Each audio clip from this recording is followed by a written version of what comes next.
कधीच नाही चुकणार तुमचे फेवरेट टीव्ही शोज झी5 सोबत, तेही एकदम फ्री। तुम्ही तर एकदम ईशा हार्डच गेलो। सरप्राईजचा एकदम बॉम्बच फोडला। अहो आमच्या प्रेमाचा बॉम्ब आहे।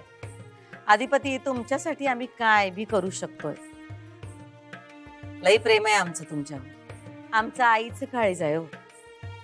अधिपती, एखादी गोष्ट आमच्या मनाला पटत नसेल, पण ती जर तुम्हाला हवी असेल तर आमच्या मनाला मुरड घालून आम्ही ती करणार।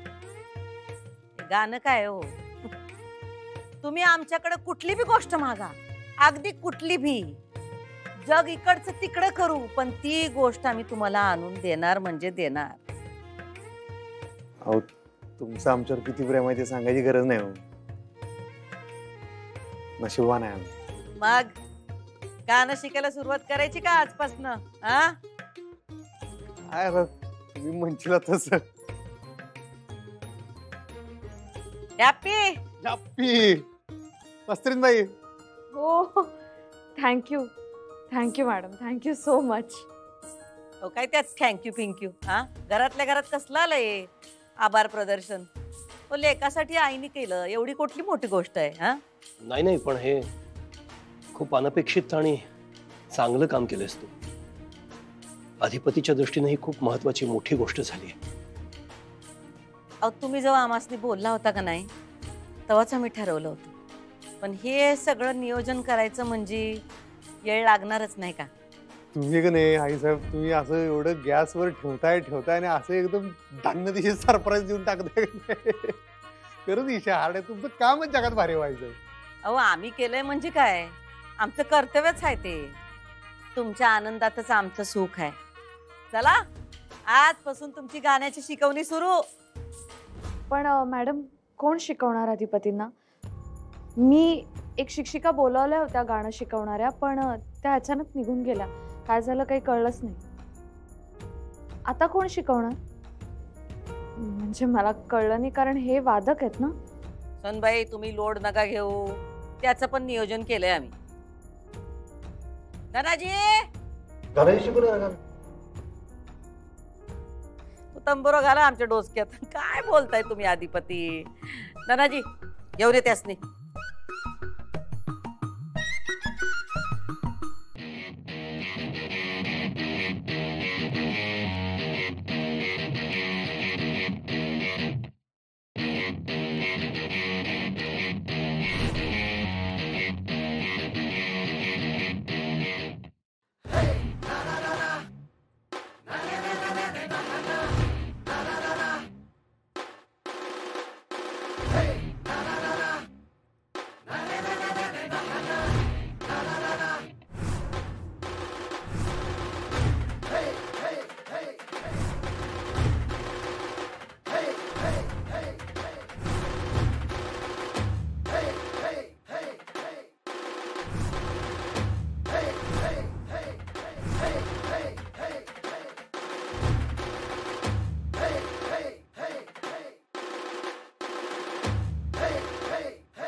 काय हो, बरं वाटतंय ना आता?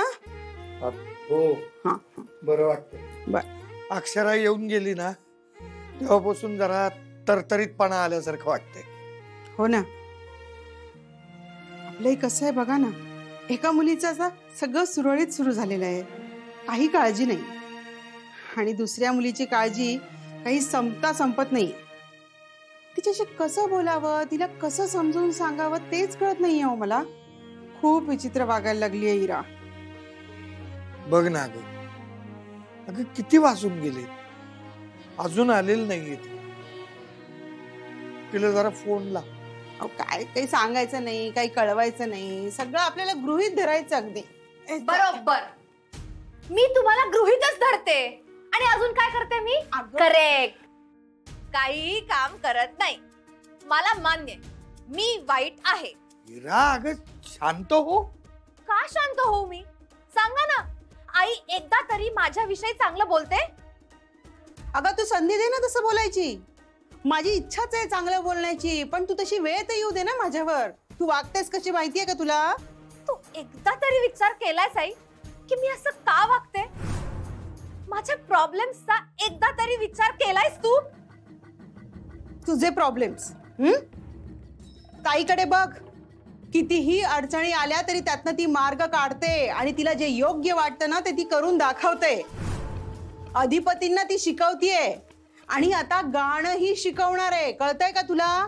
ती नाही अशी हातावर हात घेऊन बसली, मला प्रॉब्लेम आहे म्हणत. मार्ग काढला ना तिने. आता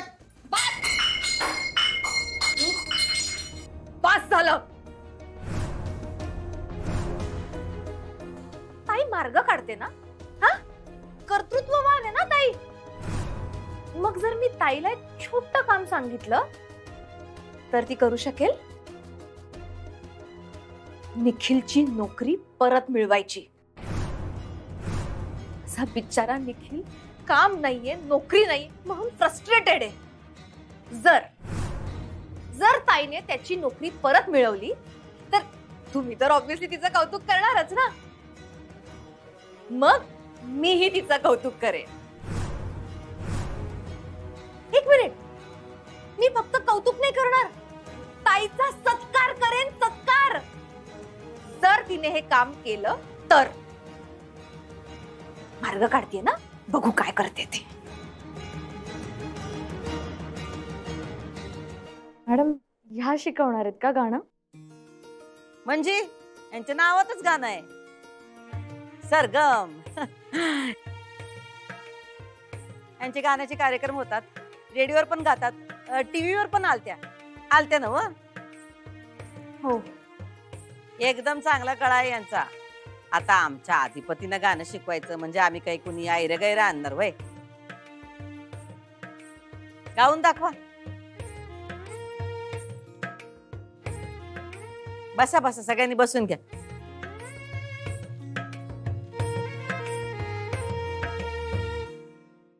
झी5 ॲप डाउनलोड करा आणि पहा सर्व एपिसोड्स एकदम फ्री.